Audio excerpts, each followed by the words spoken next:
हमारी नौजवान लड़कियां आवारा हो चुकी हैं। हमारे नौजवान लड़के गांव के नुक्कड़ पर बैठकर और सड़क के मोड़ पर बैठकर उस घर के सामने, जिस घर में बहू और बेटियां रहती हो, सामने में भोजपुरी गाने सुन रहे हैं, गुटखा खा रहे हैं और समाज में रहने वाले मुअज़्ज़ज़ आदमी को टोकने की हिम्मत नहीं होती। हमारा समाज इतना बिगड़ चुका है और इतने गुनाहों से हम भर चुके हैं।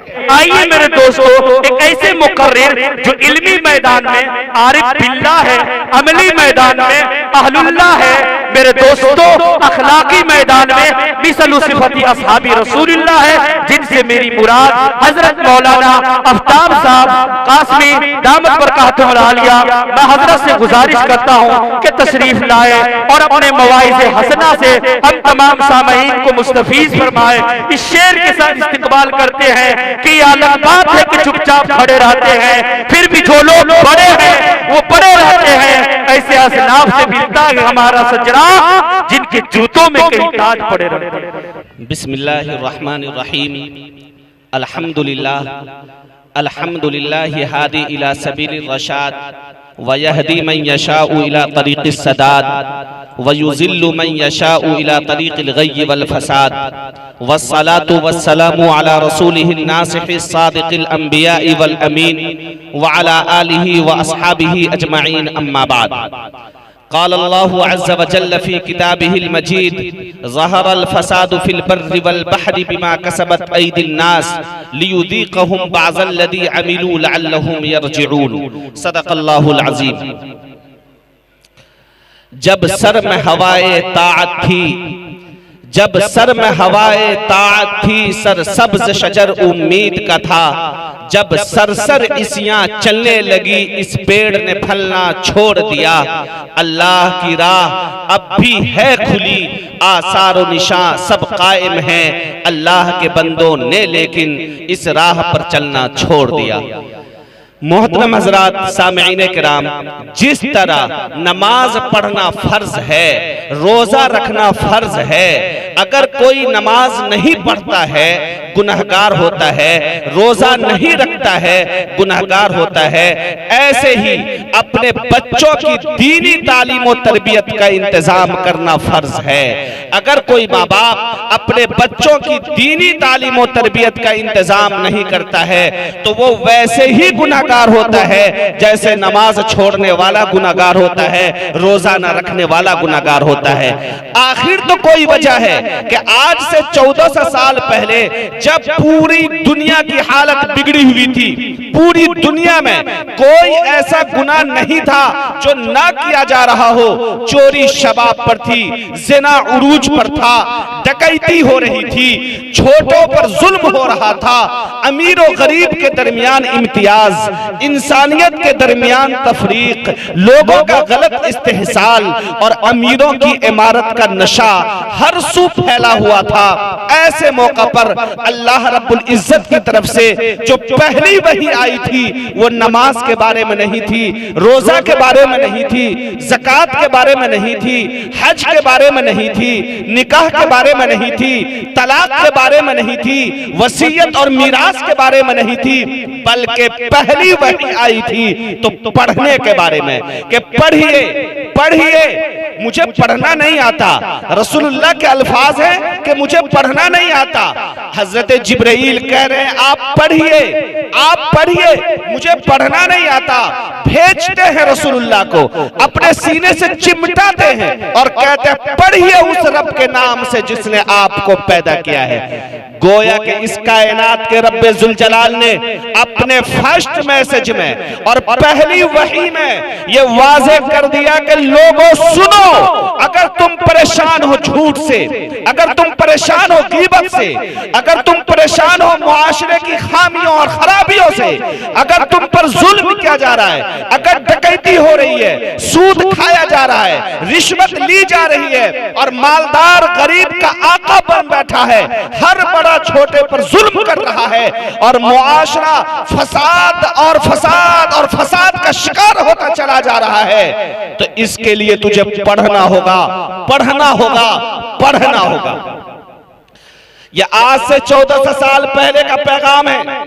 अल्लाह के रसूल सल्लल्लाहु अलैहि वसल्लम ने अपने मानने वाले को कहा कि लोगों पढ़ो पढ़ो पढ़ो। सहाबे किराम ने तालीम हासिल की।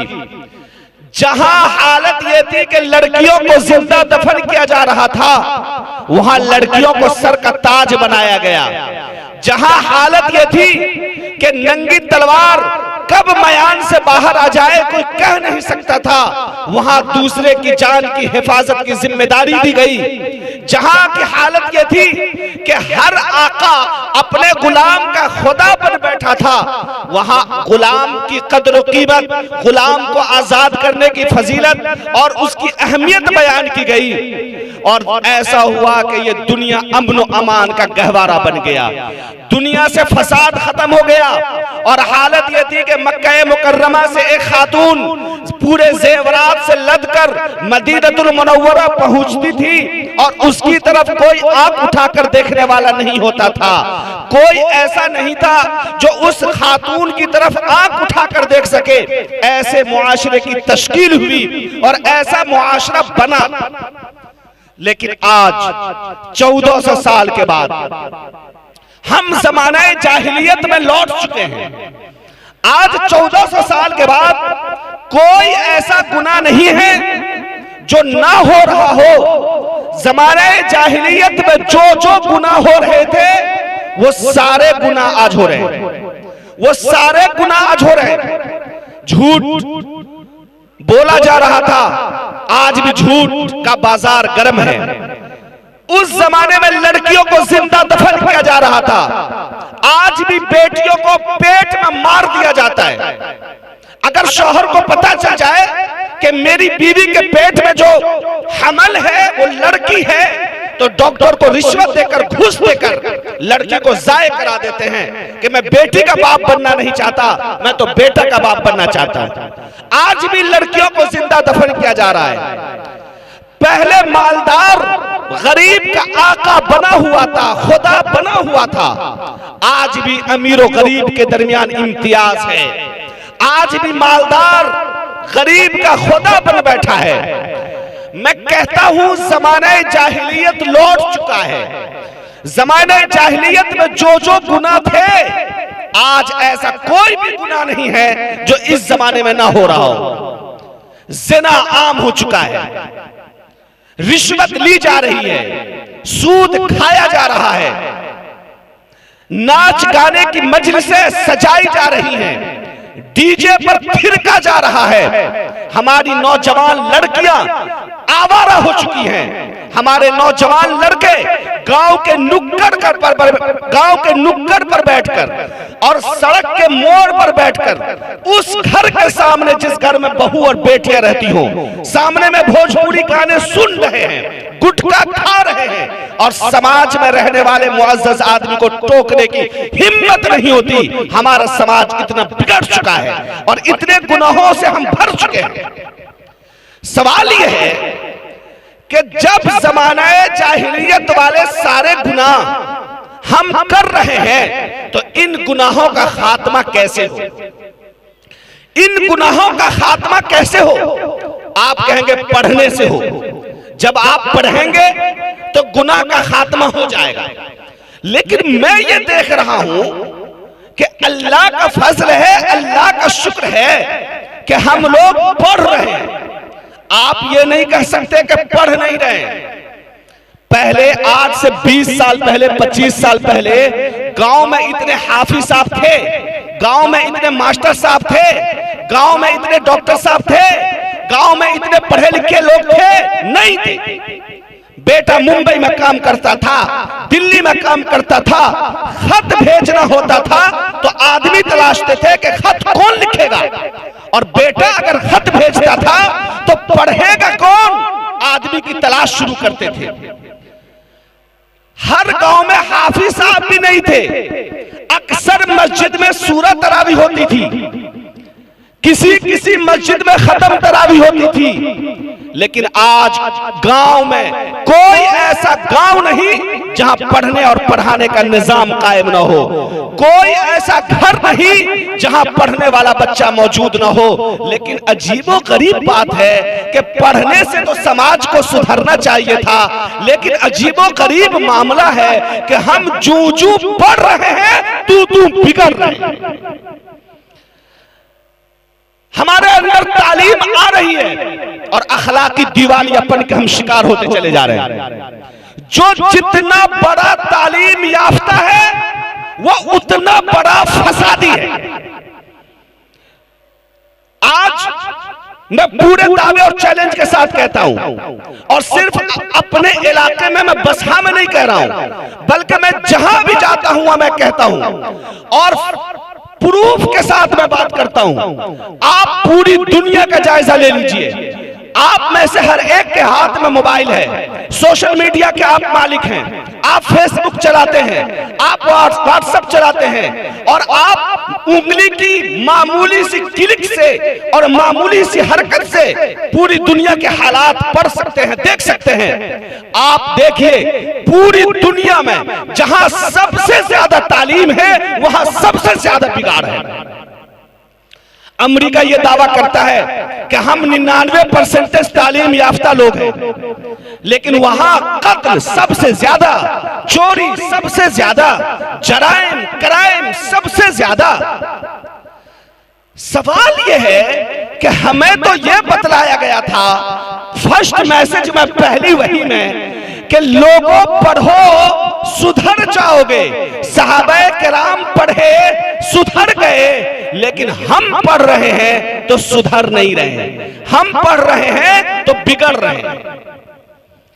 पहले गांव में, आज से 20 साल पहले, 25 साल पहले, जब हम लोग बच्चे थे, गोली गोली खेलते थे और ताश का पत्ता जो माचिस की खप्पी होती है उससे बच्चे जब खेलते थे, गांव के कोई बुजुर्ग आ रहे होते थे तो वो गोली छीन लेते थे। कोई बच्चा बदमाशी करता था, गांव के किसी बड़े बुजुर्ग को 1-2 तमाचा मारने का हक होता था, और बच्चे के माँ बाप अगर देख लेते थे कि फला साहब ने मेरे बच्चे को मारा है, तो माँ बाप रोकते नहीं थे, टोकते नहीं थे, कहते थे चचा 1-2 तमाचा और लगाइए ताकि आइंदा ये ऐसी बदमाशी ना करे। लेकिन आज अगर कोई बच्चा गुटखा खा रहा हो, भोजपुरी गाने सुन रहा हो, बड़ों की शान में तौहीन कर रहा हो, बदतमीजी कर रहा हो, आपकी हिम्मत नहीं है कि आप उसको टोक सकें, आपकी हिम्मत नहीं है कि आप उसको रोक सकें। अगर आपने टोक दिया, रोक दिया, वो लड़का जो बदतमीजी करेगा वो तो करेगा ही, उसके माँ बाप आपके खिलाफ एक्शन लेंगे कि आपने हमारे बच्चे को क्यों टोका, आपने हमारे बच्चे को क्यों रोका। क्यों? इसलिए कि हम पढ़ रहे हैं, हम पढ़ रहे हैं। तो पढ़ रहे हैं, समाज बिगड़ रहा है। पढ़ने से तो सुधरना चाहिए ना, लेकिन पढ़ रहे हैं, समाज बिगड़ रहा है। जो लोग सीनियर सिटीजन हैं वो बतलाएंगे, पहले गांव में अगर कोई मौलाना साहब आ जाते थे, कोई मुफ्ती साहब आ जाते थे, काजी साहब आ जाते थे, हाजी साहब आ जाते थे, कोई मेहमान आ जाते थे, तो घर की औरतें अपने आप को साड़ी में लपेट लेती थी, अपने चेहरे को ढांप लेती थी कि हमारे गांव में मेहमान आए हैं, हम उसके सामने कैसे जाएंगे। अगर गुजरना भी होता था तो अपने बदन को मार कर गुजरती थी, पता भी नहीं चलता था कि बगल से कोई खातून गुजरी है। कब? जब हम जाहिल थे। लेकिन आज जब हमारी बच्चियां स्कूल में पढ़ रही हैं, कॉलेज में पढ़ रही हैं और बीएड कर रही हैं और एलएड कर रही हैं और आला तालीम याफ्ता बन रही हैं, तो 16 साल की बच्ची और 17 साल की बच्ची जिसके दूध के दांत भी नहीं टूटे हैं और शादी भी नहीं हुई है, हाथ में मोबाइल लेकर गांव के एक किनारे से लेकर दूसरे किनारे तक बात करते हुए चली जाती है, और उसके भाई को, बाप को, गांव में रहने वाले मुअज़्ज़ज़ अफराद को पूछने की हिम्मत नहीं होती कि तुम तो अभी बच्ची हो, तुम्हारी शादी भी नहीं हुई है, तुम किससे बात कर रही हो और कहां तुमने कॉल लगा रखा है। तो हमें कहना पड़ता है कि पढ़ लिख कर हम बर्बाद हो रहे हैं, हम जाहिल थे वही ठीक। पढ़ने से तो समाज को सुधरना चाहिए। यह अजीबोगरीब बात है कि पढ़ रहे हैं, हम बिगड़ रहे हैं। गांव में पहले इंतकाल होता था, लोगों का सफर अगर जरूरी नहीं होता था सफर कैंसिल कर देते थे, काम पर नहीं जाते थे, रुक जाते थे कि आज मेरे गांव में इंतकाल हुआ है, मैं कैसे छोड़कर काम पर जाऊंगा। कैसे सफर करूंगा। लेकिन आज बगल में एक आदमी का इंतकाल होता है और गांव की मस्जिद के ऐलान से पता चलता है कि मेरा पड़ोसी, जिसको हम चचा कहते थे, मामू कहते थे, जिसको हम दादा और नाना कहते थे, उनका इंतकाल हो गया है और पता तक नहीं रहता कि वो मेरे बगल में रहने वाला आदमी महीनों से बीमार था। क्यों? इसलिए कि हम पढ़ रहे हैं, हम तालीम याफ्ता हो चुके हैं। तो जब हम तालीम याफ्ता हुए तो अपना कल्चर भूले, अपनी तहजीब भूले, अपने पुरखों की तरबियत भूले। कौन नहीं कह सकता कि आज से 20 साल पहले, 25 साल पहले माँ बाप के सामने एक शादीशुदा बेटा बीवी से बात नहीं करता था कि बुढ़वा मौजूद है, मेरे बाप मौजूद है, मेरी माँ मौजूद है, मैं अपने बीवी से बात कैसे करूंगा। माँ बाप अगर बैठे हो तो उसकी मौजूदगी में वो घर में नहीं घुसता था। यह हमारा कल्चर था, यह हमारी तहजीब थी। कब? जब हम जाहिल थे। लेकिन आज जब हम पढ़ लिए हैं तो हालत यह है कि जवान बहन गांव में, जवान बहन घर में मौजूद हो और शादीशुदा भाई अपनी बीवी से मजाक कर रहा हो और बहन शर्मा कर इधर से उधर भाग रही हो और बाप शर्म से अपना सर झुका रहा हो और माँ उधर भाग रही हो। क्यों? इसलिए कि हम पढ़ रहे हैं, हम पढ़ रहे हैं। बस मैं सवाल का जवाब देता हूं और अपनी बात खत्म करता हूं। पढ़ने से कोई समाज नहीं सुधरता है। जी हां, आप सही सुन रहे हैं, मैं जो कह रहा हूं वही आप सुन रहे हैं। पढ़ने से कोई समाज नहीं सुधरता है। इस कायनात के रब्बे जुल जलाल ने अपने फर्स्ट मैसेज में कहा, इकरा इकरा इकरा, पढ़िए पढ़िए पढ़िए, जो पढ़ना हो पढ़िए, कुरान पढ़िए, हदीस पढ़िए, तफसीर पढ़िए, साइंस पढ़िए, मेडिकल साइंस पढ़िए, बायोलॉजी पढ़िए, जमीन की तहों में जाइए, आसमान की फिजाओं में उड़िए, जामिद चीजों का इल्म हासिल कीजिए, सयाल मादों का इल्म हासिल कीजिए। मैं पढ़ने से मना नहीं करता। कॉलेज में जाओ, यूनिवर्सिटी में जाओ, डॉक्टर बनो, इंजीनियर बनो, IAS ऑफिसर बनो, IPS ऑफिसर बनो, मुहद्दिस बनो, मुफस्सिर बनो, हाफिज बनो, कारी बनो। मैं पढ़ने से नहीं रोकता, मैं पढ़ने से मना नहीं करता। जो पढ़ना हो पढ़ो, लेकिन शर्त, एक शर्त है। आज है क्या? हम पढ़ रहे हैं लेकिन शर्त को छोड़ रहे हैं। जो शर्त थी उस शर्त को छोड़ रहे हैं।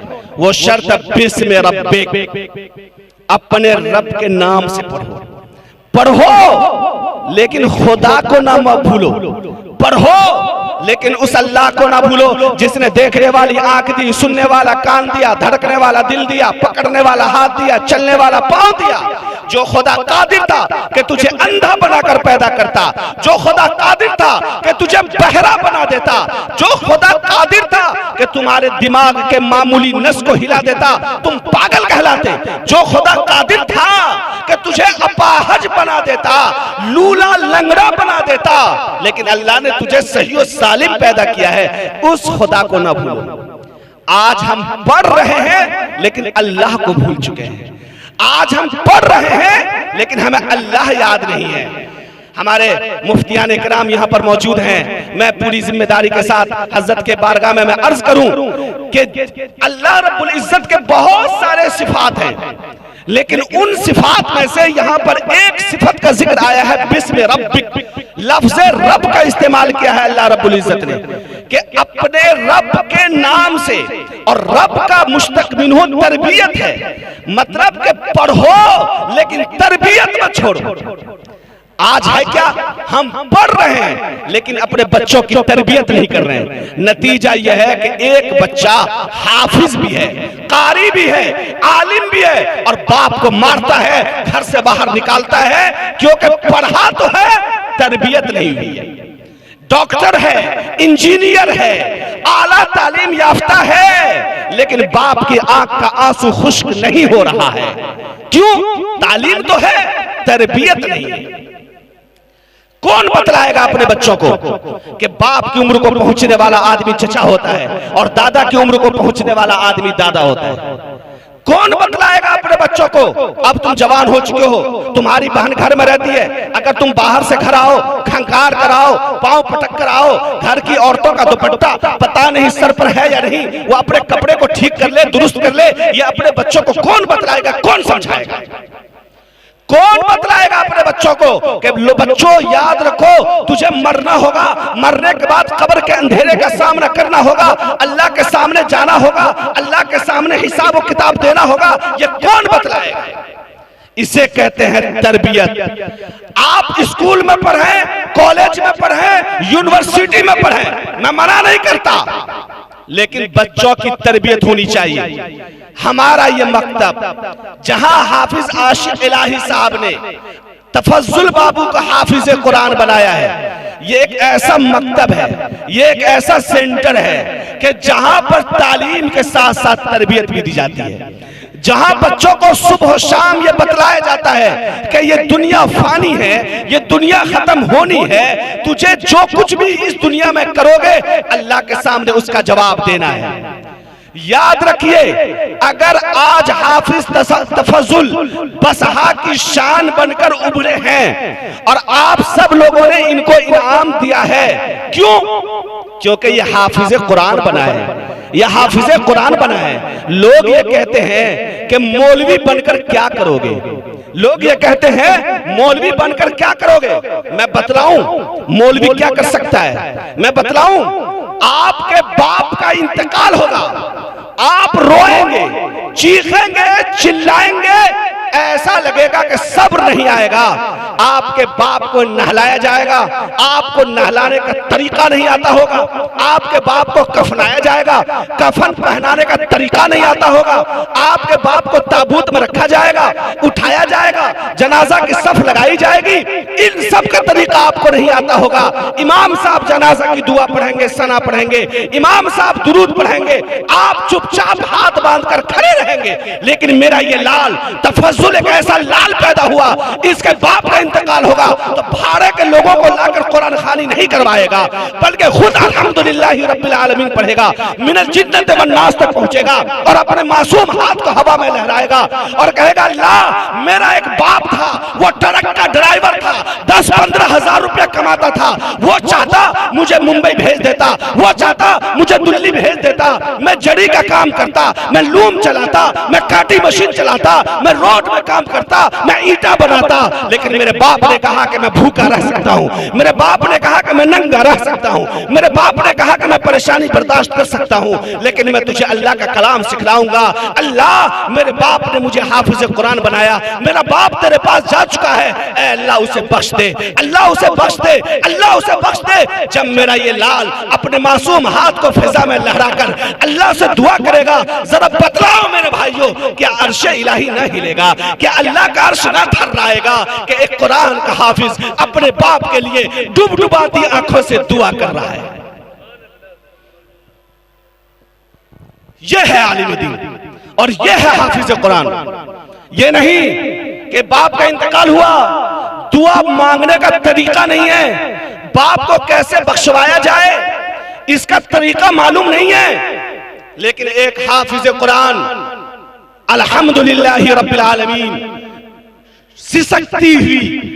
सिसकते हुए कल्ब के साथ, तड़पते हुए दिल के साथ अल्लाह रब्बुल इज्जत के सामने पढ़ेगा और दुआ करेगा। मैं चंद बातें आपके सामने बयान करना चाहता हूं जल्दी जल्दी, वक्त बहुत ज्यादा हो चुका, आप लोग भूखे हैं, लेकिन मैं जल्दी जल्दी 2-4 मिनट में मैं अपनी बात खत्म कर दूंगा इंशाअल्लाह। आप 2-4 बातों पर ध्यान दीजिए। मैं कहना यह चाहता हूं कि बसहा का कोई घर ऐसा ना हो जहां एक हाफिज कुरान ना हो, बसहा का कोई घर ऐसा ना हो जहां एक हाफिज कुरान ना हो। हर आदमी ये सोचे, अगर मेरे पास 3 बच्चे हैं तो एक बच्चा जरूर हाफिज कुरान हो। और अगर आपका बच्चा जवान हो चुका है, आपका बच्चा बड़ा हो चुका है और आपने हाफिज कुरान नहीं बनाया है, तो आप ये जिम्मेदारी लीजिए और अहद कीजिए कि किसी गरीब बच्चे को हम उठाएंगे, उसकी फीस बर्दाश्त करेंगे, हाफिज साहब के पास पहुंचेंगे, इमाम साहब के पास पहुंचेंगे, कहेंगे इस बच्चे को आप अपने हवाले कीजिए, आप हाफिज कुरान बनाइए, मैं पैसा दूंगा। अल्लाह आपकी इस मेहनत को कबूल करेगा, अल्लाह आपकी इस काविश को कबूल करेगा कि एक गरीब बच्चा जो पता नहीं क्या होता, तुमने मिट्टी उठाया, सोना बनाया। अल्लाह दिल को देखता है, अल्लाह अमल को देखता है, अल्लाह तुम्हारे इस अमल को कबूल करेगा। कैसा आलम होगा एक बाप के यहां बच्चा पैदा होता है, बाप मिठाई तकसीम करता है, मेरे यहाँ बेटा पैदा हुआ है, चौक पर जाता है सीना चौड़ा, मेरे घर में बेटा पैदा हुआ है, रिश्तेदार मुबारकबाद पेश कर रहे हैं, वो रिश्तेदारों के सामने मुस्कुरा रहा है कि मेरे घर में मेरा बेटा आया है। वो लड़का बड़ा होता है, बड़ा होता है, बड़ा होता है, खिलौना मांगा, बाप ने खिलौना लाकर दिया, साइकिल मांगा, बाप ने साइकिल लाकर के दी, बच्चे ने फरमाइश की, बाप ने फटी लुंगी पहनी, गंदा कपड़ा पहना और सब कुछ ला करके बेटे की फरमाइश को पूरी किया। वो बेटा बड़ा बना, स्कूल में गया, मैट्रिक किया, इंटर किया, आगे की तालीम हासिल की, वो बहुत कामयाब आदमी बना, आईएएस ऑफिसर बन गया, डीएम बन गया, एसपी बन गया, मास्टर साहब बन गया, दुबई में रहने लगा, मुंबई में रहने लगा, लाखों रुपया कमाने लगा, बाप को पैसा भेजा, बाप ने घर बनाया, जमीन खरीदी, बागात खरीदा, बाप ने मोच ऊंची की कि मेरा बेटा देखो लाखों रुपया कमाता है, देखो मेरा बेटा कितना पैसा भेजता है। अचानक एक दिन मौत ने अपने आहिनी पंजे में बाप को जकड़ लिया, उसके बाप का इंतकाल हुआ, बेटा को फोन गया कि अब्बू का इंतकाल हो गया है, बाप ने फ्लाइट पकड़ी, बेटा ने फ्लाइट पकड़ी, ट्रेन पकड़ी, घर की तरफ आया, दुखता हुआ दिल है, सिसकता हुआ कल्ब जिगर है और अपने गांव की तरफ बढ़ रहा है कि शायद बाप से मैं बात न कर पाऊं, मेरे बाप का इंतकाल हो चुका है। वो गांव में घुसता है, देखता है मस्जिद से ऐलान हो रहा है कि फुला साहब का इंतकाल हो चुका है, फुला साहब का इंतकाल हो चुका है।